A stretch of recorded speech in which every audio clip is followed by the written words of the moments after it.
Assalamualaikum warahmatullahi wabarakatuh. Perkenalkan, nama saya Rina Huyuni dengan NIM 24042226. Kali ini saya akan mempresentasikan PPT saya yang berjudul penyajian data. Penyajian data merujuk pada proses mengorganisir, menampilkan, dan menyampaikan informasi dalam format yang mudah dipahami serta diinterpretasikan. Dalam berbagai bidang seperti bisnis, pendidikan, dan penelitian, penyajian data memiliki peran krusial untuk membantu pengguna memahami dan membuat keputusan berdasarkan informasi yang disampaikan. Data dapat disajikan dengan berbagai cara seperti grafik, tabel, diagram, atau bentuk visual lainnya. Setiap metode penyajian memiliki kelebihan dan kekurangan yang bergantung pada jenis data dan tujuan penyampaiannya. Penyajian data yang efektif bertujuan agar informasi dapat diterima dengan cepat dan jelas, mempermudah audiens dalam memahami inti dari data tersebut.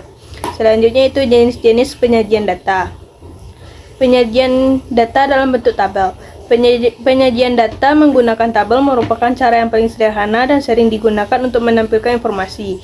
Dengan tabel, data dapat diorganisir dalam baris dan kolom, sehingga pembaca lebih mudah untuk membandingkan dan mengidentifikasi pola. Tabel digunakan untuk menyusun serta menampilkan data dengan teratur, sehingga memudahkan proses pembahasan, analisis, dan perbandingan informasi. Penyajian data dalam bentuk diagram. Selain menggunakan tabel, data seringkali disajikan dalam bentuk diagram untuk menyajikan informasi dengan cara yang lebih menarik. Diagram memudahkan pemahaman perbandingan dan proporsi antar data sehingga lebih mudah dimengerti oleh pembaca. Selanjutnya itu diagram batang. Diagram batang menyajikan data dalam bentuk batang yang bisa vertikal atau horizontal, di mana panjang batang menggambarkan nilai data. Diagram ini sangat efektif untuk membandingkan data di berbagai kategori. Dalam diagram batang, setiap batang mewakili bulan dan tinggi batang menunjukkan jumlah penjualan pada bulan tersebut. Selanjutnya itu diagram lingkaran. Diagram lingkaran digunakan untuk menggambarkan proporsi data sebagai persentase dari total keseluruhan. Setiap sektor pada lingkaran mewakili bagian dari total data yang memudahkan pembaca dalam memahami perbandingan persentase antar kategori. Selanjutnya, penyajian data dalam bentuk grafik. Yang pertama, grafik garis. Grafik garis digunakan untuk menggambarkan perubahan data secara terus-menerus. Grafik ini sering dipakai dalam analisis berdasarkan waktu seperti penjualan bulanan, fluktuasi suhu harian, atau pertumbuhan jumlah populasi. Yang kedua yaitu grafik area. Grafik area serupa dengan grafik garis, tetapi area di bawah garis diwarnai untuk menggambarkan kuantitas. Grafik ini berguna untuk menunjukkan volume atau perubahan jumlah selama periode waktu tertentu. Contoh penyajian data. Contoh penyajian data merujuk pada cara informasi atau angka yang telah dikumpulkan disajikan agar lebih mudah dipahami dan dianalisis. Berikut adalah beberapa contoh penyajian data yang umum digunakan. Yang pertama, tabel. Tabel menyajikan data dalam format baris dan kolom. Tabel memudahkan perbandingan antara nilai dan memberikan gambaran yang jelas tentang data yang terstruktur.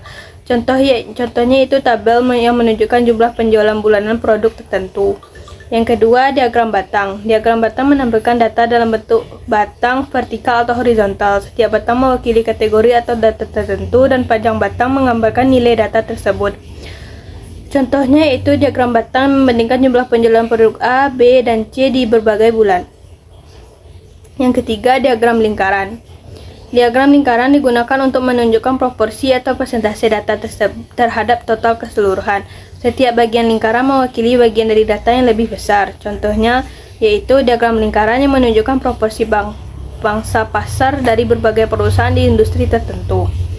Yang keempat itu grafik garis. Grafik garis digunakan untuk menggambarkan perubahan data secara berkelanjutan dalam periode waktu tertentu. Garis menghubungkan titik data yang menunjukkan tren atau fluktuasi data. Contohnya grafik garis yang menunjukkan perubahan suhu harian dalam seminggu.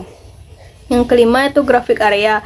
Grafik area mirip dengan grafik garis, tetapi area di bawah garis diarsir untuk menggambarkan volume atau kuantitas. Grafik ini memudahkan pembaca memahami perubahan jumlah atau volume sepanjang waktu. Contohnya grafik area yang menunjukkan perubahan total produksi bulanan dari sebuah pabrik. Yang keenam itu diagram pancar. Diagram pancar digunakan untuk menggambarkan hubungan antara dua variabel yang berbeda. Titik-titik pada diagram menunjukkan data yang berhubungan, dan pola atau tren dapat terlihat dari distribusi titik tersebut. Contohnya diagram pancar yang menunjukkan hubungan antara suhu dan konsumsi energi di rumah tangga. Selanjutnya kesimpulan. Penyajian data merupakan cara menyampaikan informasi dalam bentuk tabel, grafik, diagram, ataupun narasi agar lebih mudah dipahami. Melalui penyajian data yang tepat, pola dan perbandingan dapat terlihat jelas sehingga membantu proses analisis serta pengambilan keputusan. Dengan demikian, penyajian data sangat penting untuk mengubah data mentah menjadi informasi yang informatif, efektif dan komunikatif. Baiklah, sekian yang dapat saya presentasikan. Berbanyak maaf. Assalamualaikum warahmatullahi wabarakatuh.